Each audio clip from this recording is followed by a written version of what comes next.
Have you ever hired someone to clean your house and then wondered if they were actually working hard or just scrolling on their phone when you weren't looking?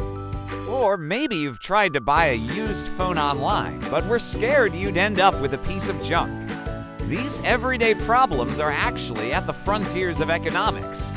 Today, we read diving into some advanced but super interesting ideas that explain why the world works the way it does, from the marketplace to the ballot box, all with a special focus on how these play out right here in Indonesia.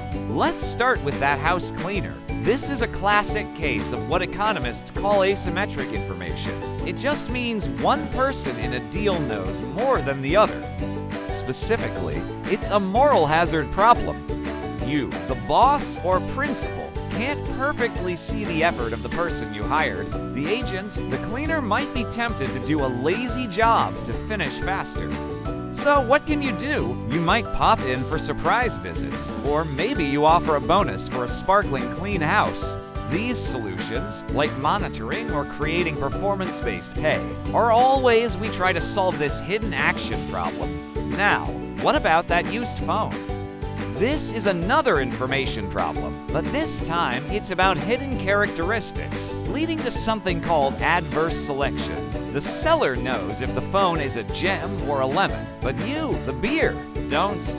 Because you can't tell the difference, you're probably only willing to pay an average price, something between the value of a great phone and a bad one. But here's the catch. If you're only offering an average price, the person with the really great phone won't want to sell it to you.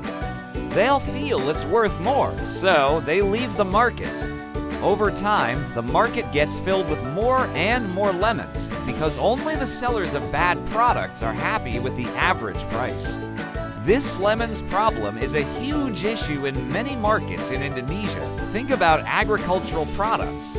A farmer knows the real quality of their coffee beans or chili peppers, but the middleman, the tengkulak, who buys from many different farmers, can't be sure.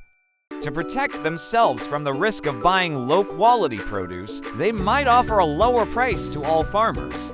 This punishes the farmers who produce high-quality goods, discouraging them from investing in better farming practices. To solve this, we see solutions like certification systems for coffee and cocoa, which signal quality to buyers, or farmers forming cooperatives to build a trusted reputation. So, how do we fight back against these information gaps? One way is through signaling. A company offering a long warranty on their electronics is signaling that they believe their product is high quality and won't break easily. A student who graduates from a top university is signaling their ability and dedication to future employers. Another method is screening. This is when the uninformed party tries to uncover the hidden information. An insurance company making you do a medical checkup before giving you a policy is screening for health risks. An employer doing a background check and multiple interviews is screening for the best candidate. Now let's switch gears from markets to politics. You'd think democracy is simple. Everyone votes and the majority wins.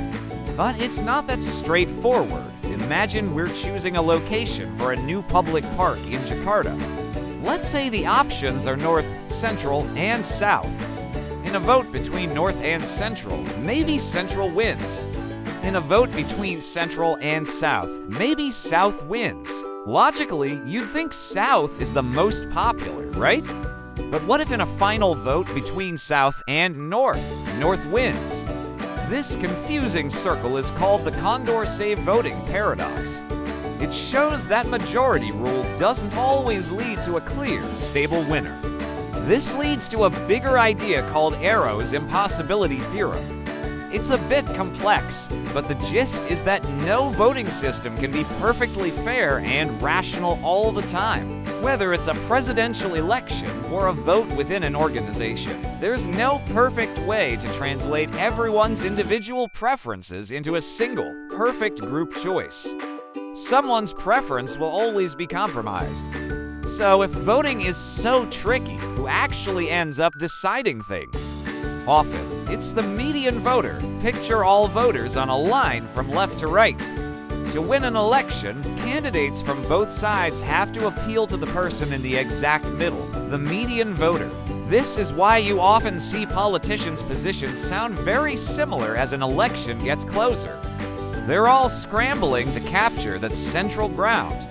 While this means the person in the middle gets represented, it can also lead to political gridlock where nobody wants to take a bold stance that might alienate the crucial median voter. And we have to remember, politicians are people too. They respond to incentives, and the biggest incentive is getting reelected. This can lead them to support policies that are popular in the short term, even if they're not the best for the country in the long run. They also face immense pressure from special interest groups who lobby for policies that benefit their own members, not necessarily the public at large. As voters, we're often rationally ignorant. It takes a lot of time and effort to understand complex policy issues, and one vote doesn't feel very powerful. So, many of us decide it's not worth the cost to become fully informed, which unfortunately gives more power to those organized special interests.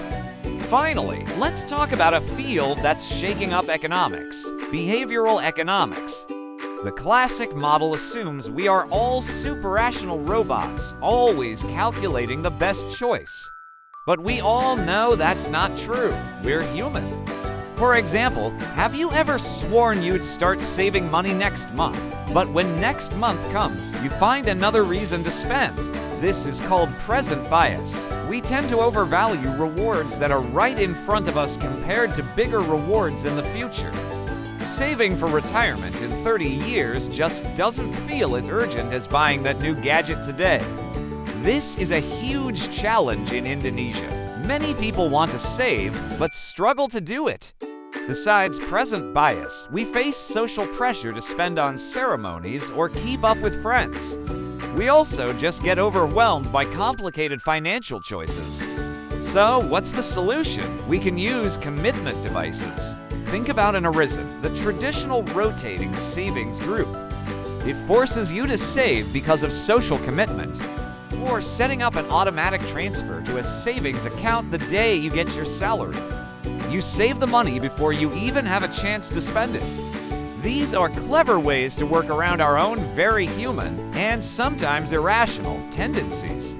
Another classic example is the ultimatum game. Imagine I give you 100,000 rupiah and tell you to split it with a stranger. You can offer them any amount you want. If they accept your offer, you both keep the money. If they reject it, you both get nothing. Rationally, the stranger should accept any offer, even just 1,000 rupiah, because it's better than zero. But in real experiments, people regularly reject offers they see as unfair.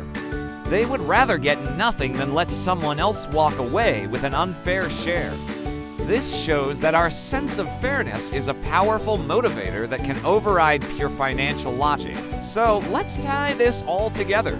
From market failures like pollution from factories along our rivers, to how a street food vendor decides their prices in a competitive market, to the wages in our booming tech industry, every aspect of our economic lives is shaped by these principles. The advanced topics we've discussed today: asymmetric information, political economy, and behavioral economics add a crucial layer of realism.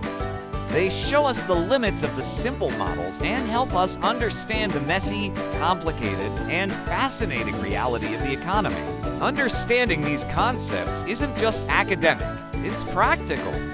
It explains why it's hard to find a good quality used car, why political campaigns can feel frustratingly similar, and why we struggle to stick to our financial goals. By seeing how these economic forces work in an Indonesian context, from the coffee farms of Sumatra to the political debates in Jakarta, we can become smarter consumers, more informed citizens, and better decision makers in our own lives. Thanks so much for watching. If you found this dive into the frontiers of economics interesting, please give this video a thumbs up and subscribe for more content that makes sense of the world around us. See you in the next one.